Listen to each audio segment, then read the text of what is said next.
Aviation faces a sobering reality. Our carbon budget is rapidly depleting and could be exhausted by 2032. This isn't speculation, this is a carbon countdown. In our new book, Sustainability in the Air, Volume 2, Dirk Singer and I document how dramatically the landscape has transformed since our first book came out 18 months ago. We've witnessed a shift from bold experimentation to disciplined execution. What makes this book essential? We reveal how sustainable solutions succeed not because they are green, but because they are better, economically superior. The winners aren't those with the most advanced technology. They are those solving the right problems with compelling economic advantages.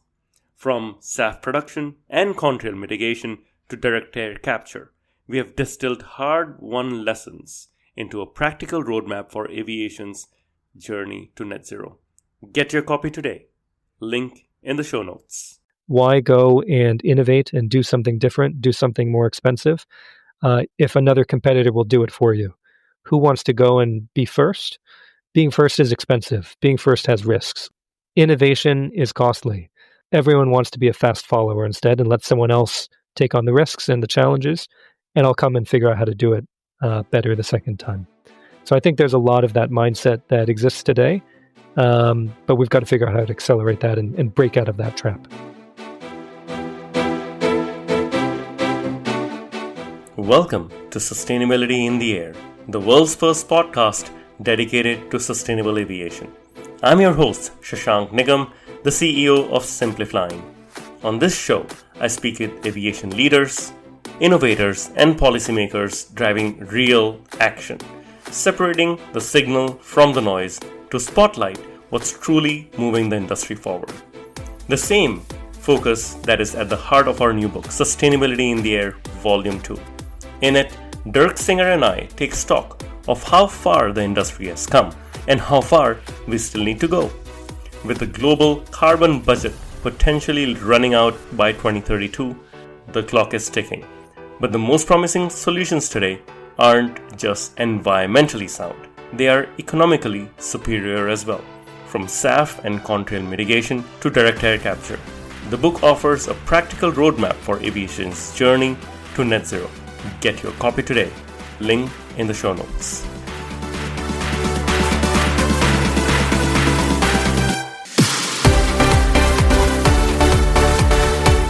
My guest today is Aaron Robinson, the Vice President of Sustainable Aviation Fuel at the International Airlines Group, or IAG.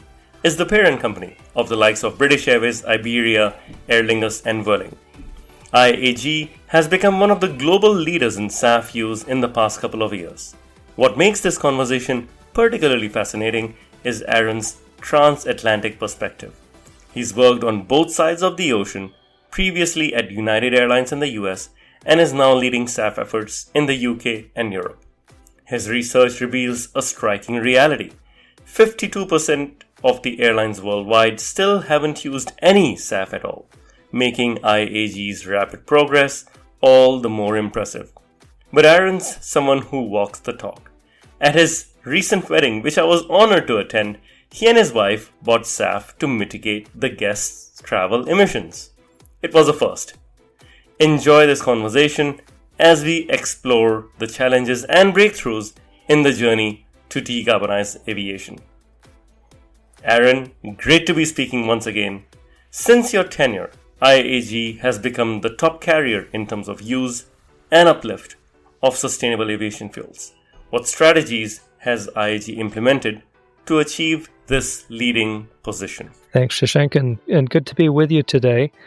We're quite excited at IAG. We've been able to do quite well in terms of SAF use over the last few years. So we've really skyrocketed our use.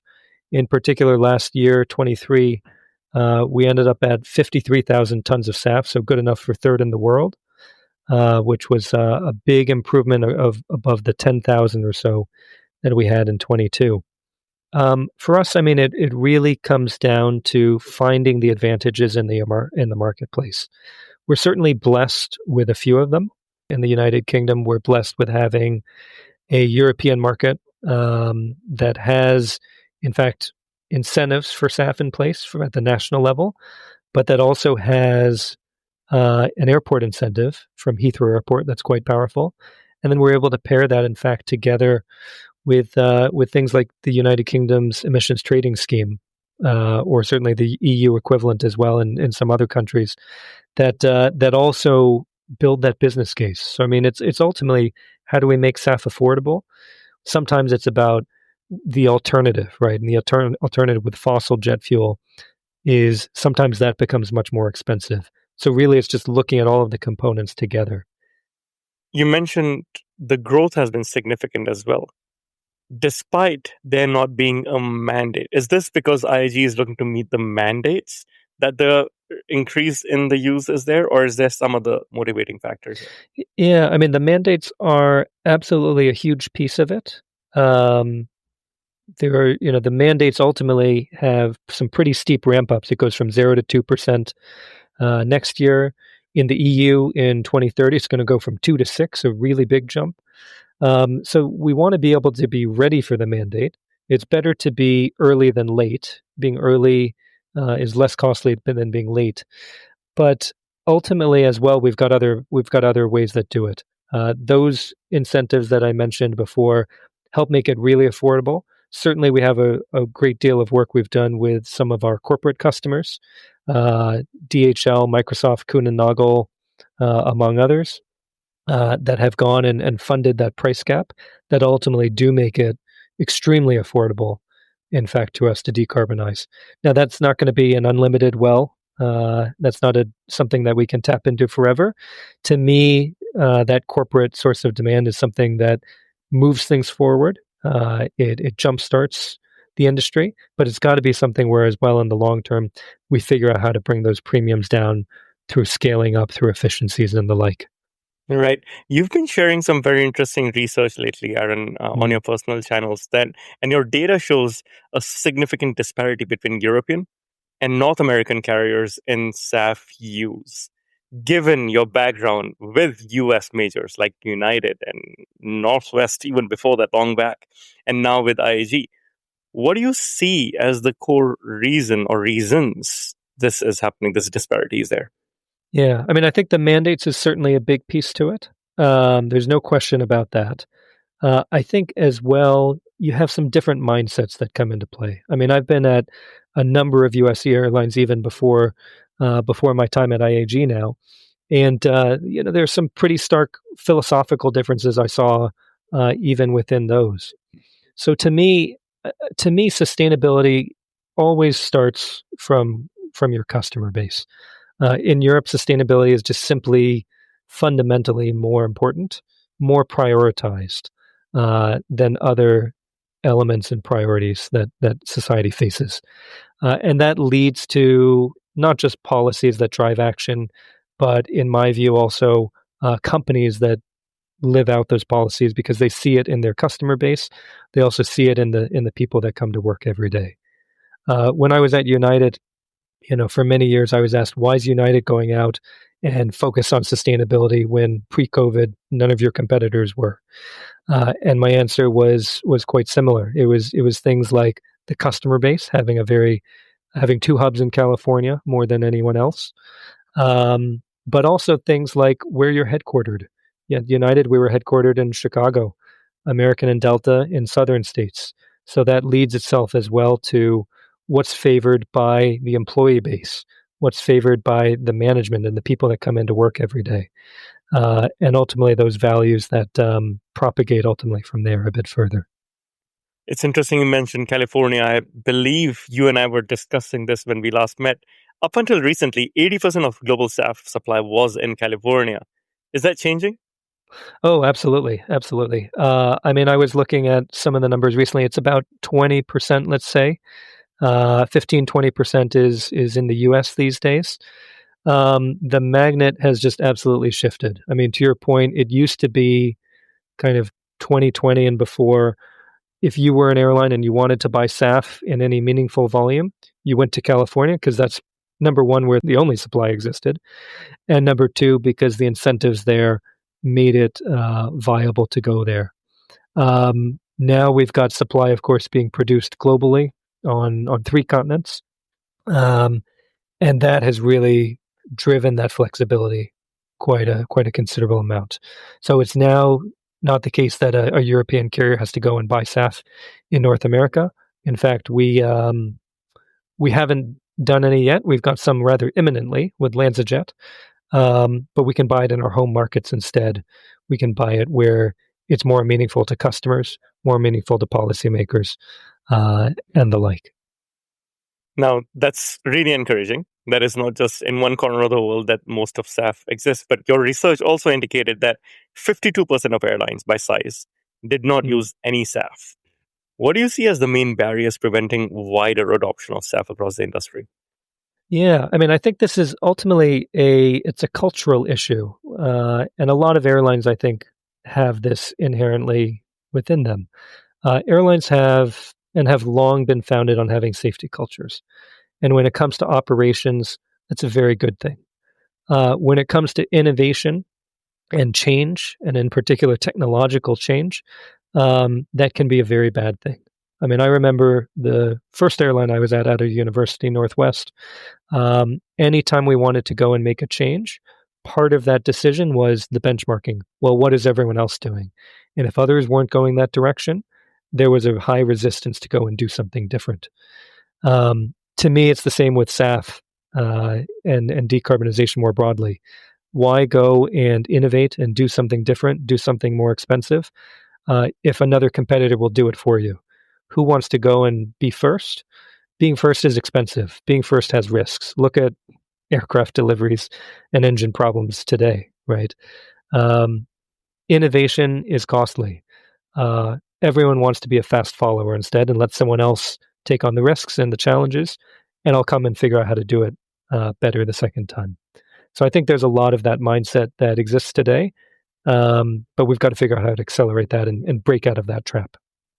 And I think with SAF, it comes down to using SAF for the first time requires a lot of moving parts as well. It's not just that it's a dropping fuel, so you can just go ahead with it, right? There are a lot Mm. of moving parts, and there is a bit of inertia almost. You're right about this first mover thing. Um, how does IAG view the lack of SAF use reported by airlines in developing economies, particularly in Mm. Africa and Latin Mm. America? Are there ways you can support increased SAF adoption in these regions, given you're a large global group that flies to these regions? Mm. Yeah, I mean, it's something we're absolutely looking at. We're exploring SAF opportunities in Latin America, as an example, in Asia, of course, where we actually have some production that we're sourcing from today. We may have some partnerships that to explore and announce in the future in Africa, in fact. So it is a huge piece of what we're going to need. In the long run, if half the industry decarbonizes and half stays still, we still have a problem. We still have a problem, not just for the industry, but for the planet more broadly. So we do have to figure out those solutions. Getting production not just in those places, getting airlines in those regions moving forward as well. And I think you can once again lead by example. Mm. Let's talk about China for a minute. China has reportedly got 15 plus SAF facilities under construction, but Chinese carriers show minimal SAF use as well. What's your perspective on this situation? Just Mm. sticking global still. Yes, I mean, with that, the Chinese carriers are always an interesting development. I mean, they're led and kind of governed by the national government, so they've got their own objectives in place. Um, I mean, I think China has a very good cost advantage that they can develop in terms of first generation SAF. They've certainly gone and done quite well in things like solar energy, where they've got the cheapest solar panels in the world, and they export those all around the world, trying to do the same things in electric vehicles these days. So, I mean, I think they've got a lot of potential to develop. Uh, it's going to be tied, I think, ultimately to the political agenda around decarbonization in China. Um, in particular, let's just take Corsia as an example. Um, the Chinese government has always advocated for common but differentiated responsibilities. the idea that developing countries should have a lower burden in terms of decarbonizing and be allowed to grow their economies further. So I think that's going to stay true until that more political approach changes. But I think as well, a lot of it is ultimately about social change.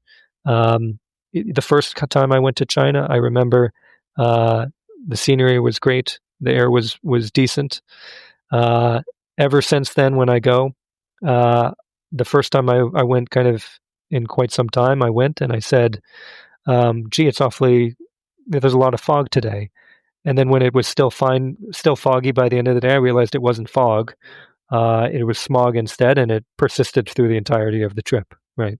So until we get even social change driving it, and that can be hard in a country like China, I think it's going to take a while to see that sort of shift happen. I hear you. I hear you. Things are indeed changing. Going back to data Yeah, that you are so fond of, your data shows SAF use increased to a meager, paltry yeah. 0.11% of the industry's total fuel consumption in 2023. How does IAG view this progress, and what growth rate do you think is necessary to meet the industry's decarbonization goals? Do you think we'll get there? Yeah, it's going to need a pretty steep curve. There's no question for it. In terms of kind of how you advance that quickly, we're advancing actually extremely fast. I mean, last year we were 0.7%. We're looking to double or maybe even triple that figure this year, so potentially get to the 2% level globally, even ahead of mandates, and whether they're just European based. So, we're looking at we have to get to 10%, right, by 2030. So it's going to take a lot of work to do it. If you look at the US SAF Grand Challenge, it effectively means you have to double every single year to get to some of those targets. It's hard. It's not impossible. I mean, I get asked a lot, is the industry going to reach net zero? Do you think it's possible?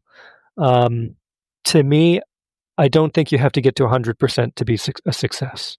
If we get to 80 or 90% decarbonization, to me, that's not a failure. That's a massive, resounding success. So I think we have to also keep perspective in mind. Success can be viewed from so many angles. I was speaking with someone from a SAF company recently who talked to me about how the volumes of SAF being produced are increasing, doubling every year or tripling every year. And they're seeing that as progress. And here's a question for you, Aaron. You've been around in the industry for so long. I remember, I think it was back in 2008, where Boeing conducted the first biofuels flight with Virgin. And it was in 2022 where the 100% SAF flight, again with Virgin, was conducted. It's taking us so long. What do you think is the weakest link here? Is it policy? Is it demand? Is it the airlines? Is it policy? What is the weakest link here which can really change things? Yeah, I mean, I think it goes back to that safety culture. You look at things like developing a new aircraft, right? Boeing said, no new aircraft until the 2030s. And everything that is getting developed now is more and more and more expensive.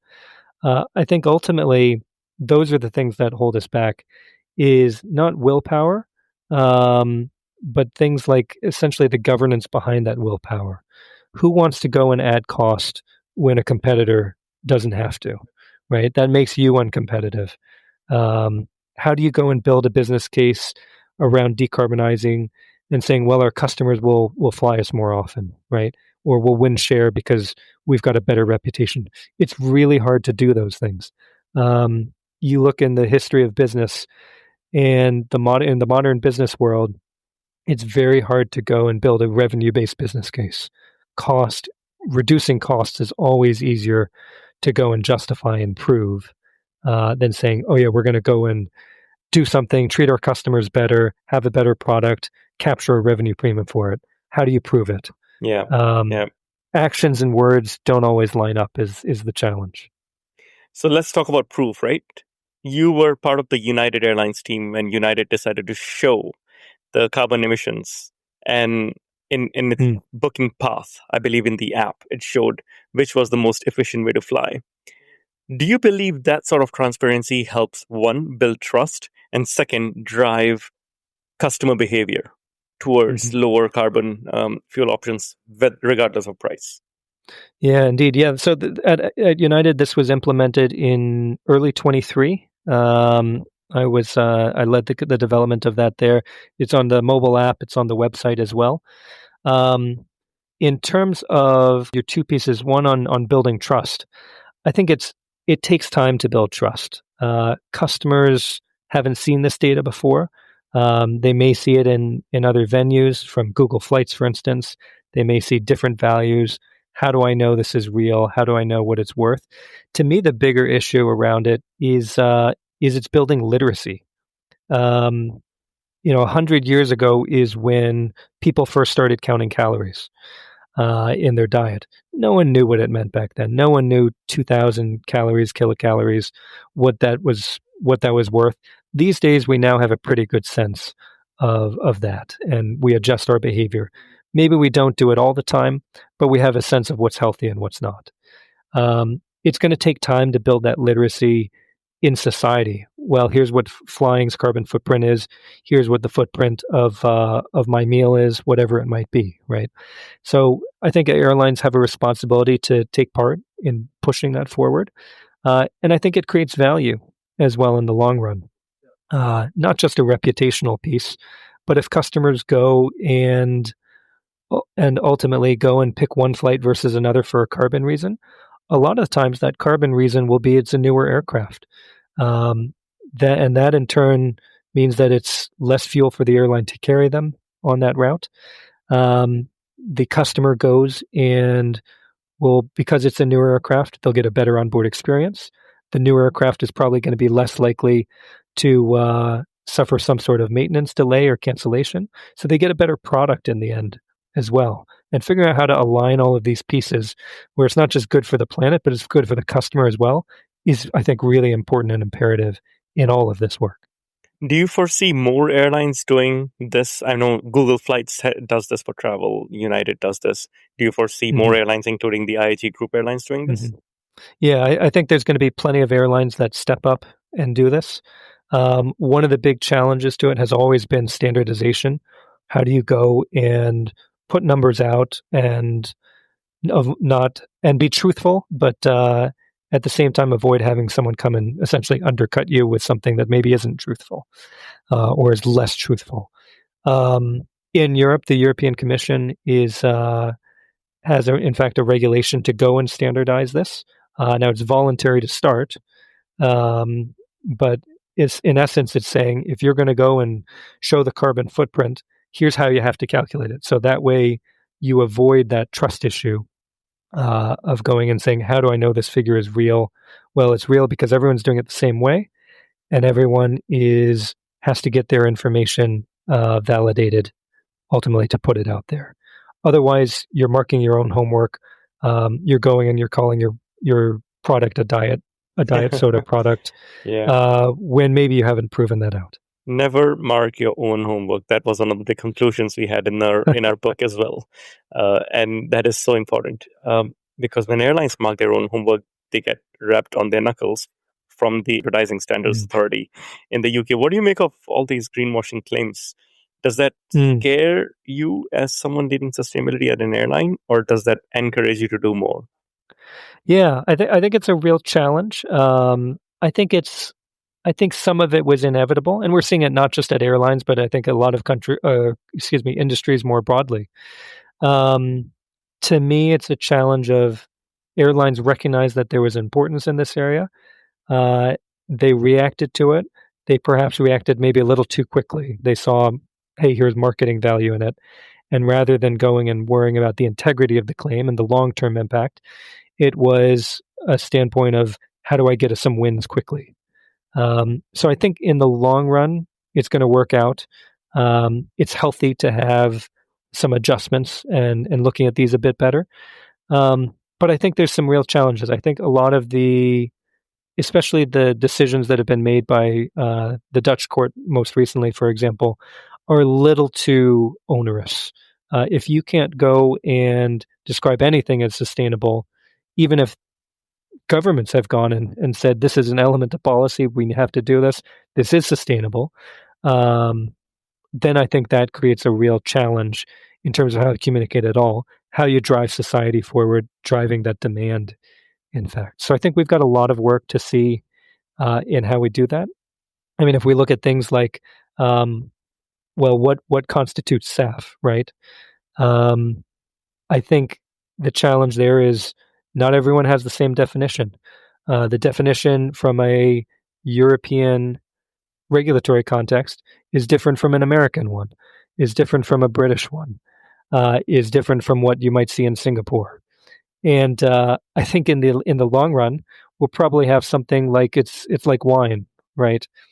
You can have lots of different kinds of white wines, but only certain things can get classified as Bordeaux. Certain things can get classified as champagne, right? And we'll have some EU SAF, we'll have some UK SAF, with some US SAF, right?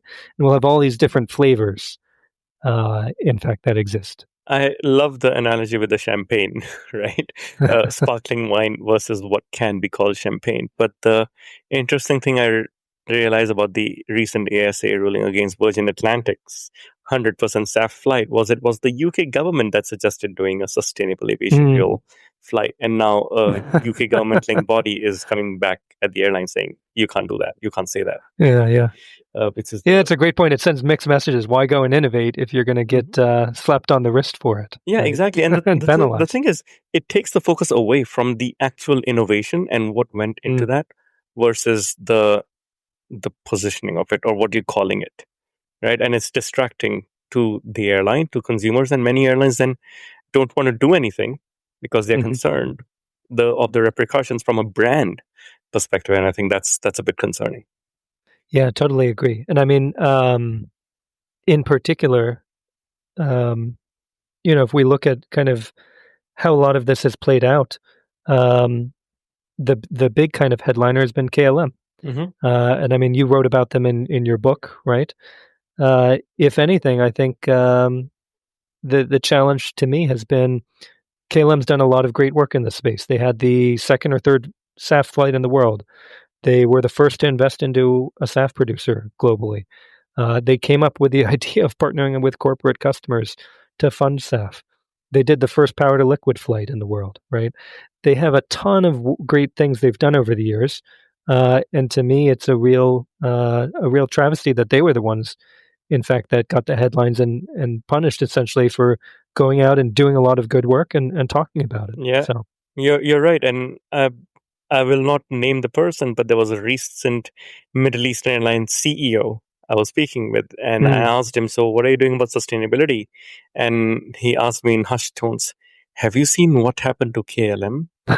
And I shook my head and I was like, oh no. And to your point, Aaron, they have done a lot of good work, like have other airlines as well. And I truly believe that, decarbonizing aviation is like putting man on the moon, and you got to have that JFK type of speech. You can't just be doing the work in one corner quietly. You have to build support for it as well. You and I were on a panel recently, and we spoke about how the number of SAF plants need to go from 30 to 300 in the next couple of decades. Do you think we can get there? I think it's possible. I think it can be done. I think there's a great deal of innovation that has to happen. I mean, a lot of people point to the need around financing, right? And that's absolutely an issue in there. To me, even part of it is, how do you go and enable that? How do you go and have enough of a workforce internally in an airline that can go and manage all of that and do that? I mean, I've probably spoken with 100 SAF producers in my lifetime, right? There's probably, let's say, 10 or so that kind of everyone knows. And then there's another 90 out there that most people don't know and most people have never heard of. How do you go and figure out how to advance that? And it's going to be, a lot of them aren't going to make it at the end of the day. If you go back and look at a report that United participated in 10 years ago, there's a table in there of producers. It has about 20 listed there's only 2 or 3 left that are still exist from that table. Everyone else has exited. So there's going to be a lot of failures out there, but there's going to be some that are quite successful. And I mean, if we look at airlines in the history of the world, there's a lot of failed airlines out in the world too. Mm-hmm. But there's some that rise to the top, like here at IAG, and have figured out how to make it happen and have been around for 100+ years. Indeed, it's about longevity. One of the aspects around this is this global equity. Yes, there is a lot of innovation taking place in North America and in Europe. But guess what? The biggest growth markets for aviation, at least, are places like Turkey, India, Indonesia, Philippines. There aren't that many SAF plants being developed here. How do we bridge this global equity gap? Yeah. It's really interesting to see it. I mean, I was at the opening of the Ryzen second generation ethanol facility a few months ago in Brazil, and there was a lot of excitement there. I mean, President Lula da Silva was there even, and he spoke at the event. So there's quite a bit of excitement in a lot of the world. It's how do we get the policies to catch up? How do we get those governments to go and say, this should be our responsibility too, and not just the developed world? Now, when I do travel around the world, and especially in those countries, I'm more and more often I see kind of the right signs existing in the societies. A hotel in India that I was in had tons of pieces around what they were doing for sustainability. In Brazil, in Sao Paulo, I saw lots of messaging on the streets around recycling. In fact, so I think the elements are there. It's going to take time. I mean, we've seen it in other areas, but it's going to take time. It's going to come, though. It's going to happen. We just have to be patient and figure out how to move it along even just a little bit faster. What role does book and claim have to play until we get global SAF equity? Yeah, I mean, I think book and claim is really important, especially when it comes to SAF. It lets us move forward even when we have limits that we face.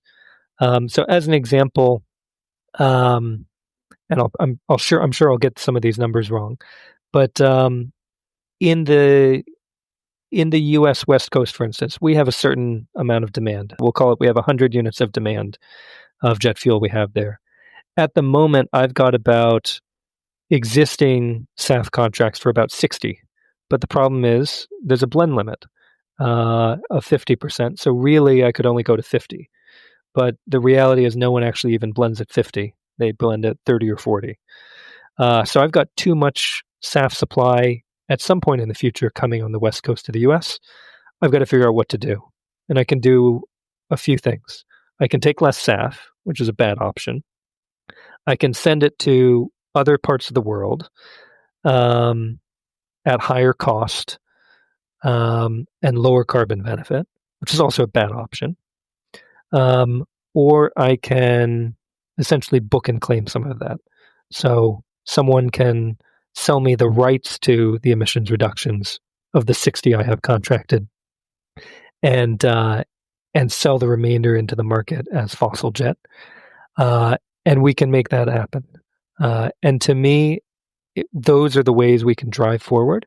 We can optimize where the SAF use is happening. In the long run, I think I'm a believer that we have to move the industry forward. It's not going to be happening everywhere.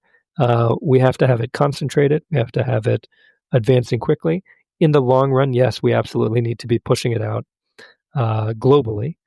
But it only makes sense to be doing it where we can do it most effectively first. Absolutely. And I think that allows us to scale the effectiveness rather than trying to percolate inefficiencies, for example. You've been in the industry for a long time. You do fly personally quite a lot. Have there been one or two transformative moments in your life and career that have led you to work so much in sustainability? For me, I mean, originally I wanted to be an airline pilot myself. That's what my older brother did. He's a 747 captain these days. And that's part of why I went down the path and did get my pilot's license. The key element in me switching, though, was our father was a professor, and he was firmly believed in the idea that we should all do what's best for the world, not necessarily what's best and happiest for us. And he drove that message home pretty hard to me. And so I ended up changing my focus. I changed it into airline management. And I had a happy accident, in fact. I mean, I never thought I would work in sustainability. I never had that planned at all in life, but life takes us in funny directions. One opportunity led to another. I said, this is going to be a pretty big field. I should enter it now while it's still early. I said, it's going to be big in 5 years. Well, it took 10 or maybe 15, depending on how you want to look at the time frames. So change is slow to happen, but when it happens very fast. And to your point about flying, and maybe tying this to some of our earlier discussion around airlines not adopting SAF and letting others go and do it. One of the things I advocated for very early in my career was for the airline I was at. I was at Delta at the time. I said, we need to be doing a SAF flight. Now the leadership there said, no. All these things that other airlines around the world are doing, they're just for PR purposes. This isn't going to go anywhere. And I said, it's going to go somewhere. And you do it not just for the PR, you do it to learn and build an education. When I got my pilot's license, I had to do a lot of studying. I had to do a lot of reading. But I learned way more from an hour of getting into the cockpit, pushing the throttle forward, and taking off into the air for an hour. You learn way more by doing than by watching. I'm a huge believer in that. Absolutely. I love to cook. And the analogy I share is you can watch as many cooking shows as you want. You can read as many cooking books as you want and have them displayed on the library, your bookshelf. But you got to heat up the wok and pour some salt and oil and veggies in for you to learn how to actually cook. You can't just keep reading them. You can't tell the smell and how it smells. Yeah, that's right. That's right. I did all right with my curry that I made last night. So, right, we got to do a cookout together. If you look at the next 5 to 10 years, Aaron, given where we have come from, what gives you the most hope about the future of the industry? Yeah, I mean, to me, I think it's the biggest kind of piece that gives me optimism is ultimately the focus that we're seeing on it. It used to be that only a few airlines were talking about this, were thinking about it. Now we've got every airline in the world at least talking about it. Now, talk is cheap, no question. But we've got more and more that are acting on it, focusing on it, adding resources and workforce to it.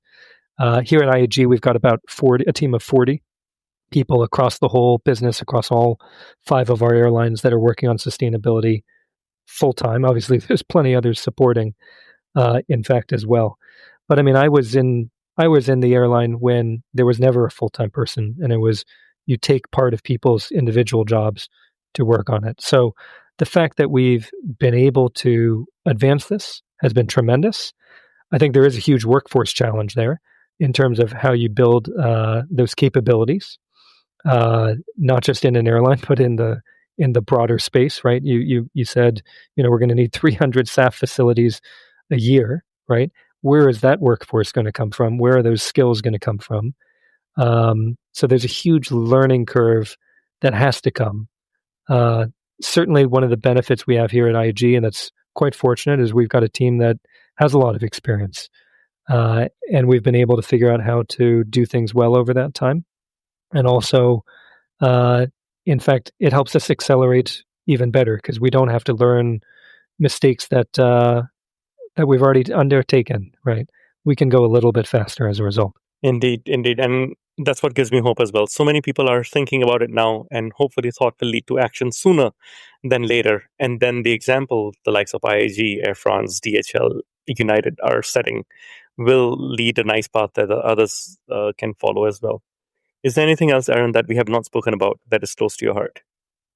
Yeah, I think one other piece that's a really interesting area to discuss is kind of how competition comes in. I mean, Yes. I've always been interested in competitive aspects of airlines and how they respond to each other and manage. And we've talked a little bit around it with kind of greenwashing, for instance.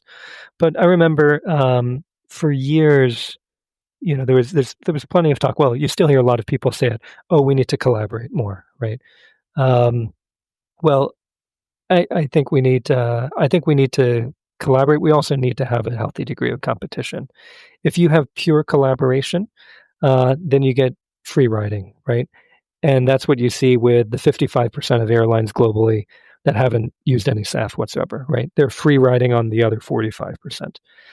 If you have pure competition, well, that's when you get to greenwashing, right? If everyone's just trying to outdo each other. So you have to find the right balance between the two. You need a lot of collaboration to build the underlying structure and the fundamentals and the foundation. But within that, you need plenty of healthy competition that forces innovation, that forces everyone to do better, to outdo their competitors, to buy more SAF, to decarbonize faster, to be more innovative and be more customer oriented in terms of how they progress. So it's ultimately about having both of those elements together and not just all one or all the other. Right.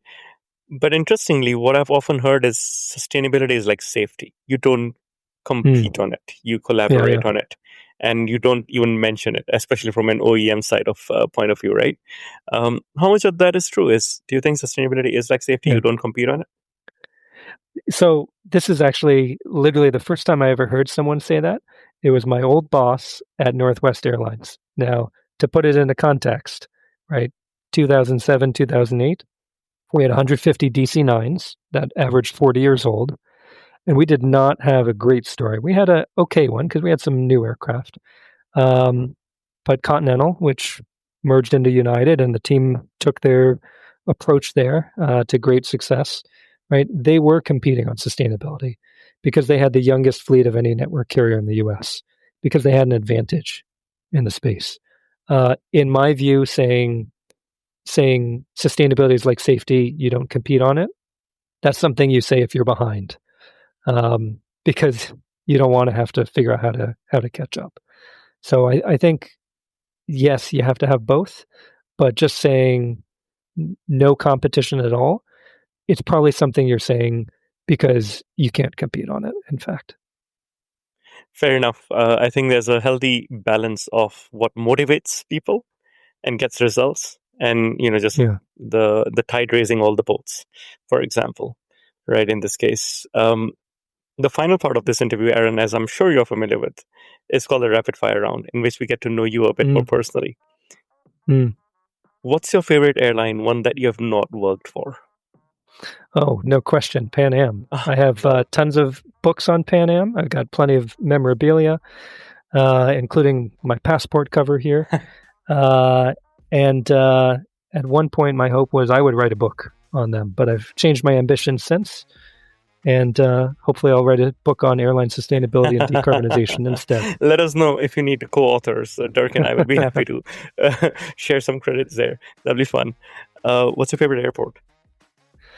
Ooh, I hear this one a lot from friends. It's a real challenge because it's what are you seeking, right? Sometimes you want a great view. For that, I think Tokyo Narita is a great place. The lounges there have tremendous views. You got airlines from all around the world. Sometimes you just want a great, easy experience, right? And for that, even the smallest airport you can find, where it's one or two gates, gets you in and out really quickly. So I think it depends on what you're looking for. There's no single favorite really out there. You skirted around that one. Favorite book? Favorite book ever, I'll say, would probably be Winnie the Pooh. Lovely. It's one my father read to me quite a bit growing up. Favorite aviation book, I'll go with Hard Landing, which is a tremendous story of airline deregulation and global competition, kind of the 1980s. It's what makes it incredible is that it's written by a journalist and he writes it like a novel. So it's not just a boring, dry history, Right. but it's full of characters and personalities, and you can get trapped in it very quickly. Favorite movie? There's no question on that one. It's Forrest Gump. Anyone in the world can do great things, whatever their situation, whatever their background. Just we all keep have running. It within us. Just keep running. Yeah, right? yeah. Just keep moving, rather. What do you do in your free time? In free time, my hobbies have really declined the last few years. I am a big believer in if you're going to do something, be awesome or be average. So I used to have a lot more hobbies. I used to fly aircraft, but I don't have the time to do that in full, so I kind of set that one aside. One of the ones I still keep, except for an arm injury over the last year, is I play cello in orchestras. I have yet to find a new one in my new home here in London, but that's a big one. Certainly plenty of travel is a big one these days. I used to keep my dad's car up, a classic Jaguar, but that's still in the States. I didn't bring it over to the UK with me. So my hobbies list has gone down, but primarily because I'm trying to do strengths. I think we'll do cello, and hopefully you find a nice orchestra to play in London with. What is something you'd like to learn? Something I'd like to learn, I have a list of these actually. So the last 10 years or so, I took French classes. That was one thing I have. The next one I have on my list is I learned to play tennis when I was a teenager, but I never spent time on it afterwards. So I'd love to do that, learn to play tennis and get good at it again. And then after that, I learned as a child to play piano, but I never got good at that. So at some point I'd like, after the tennis, to move that direction as well. Okay, sounds good. What is the best advice you've received?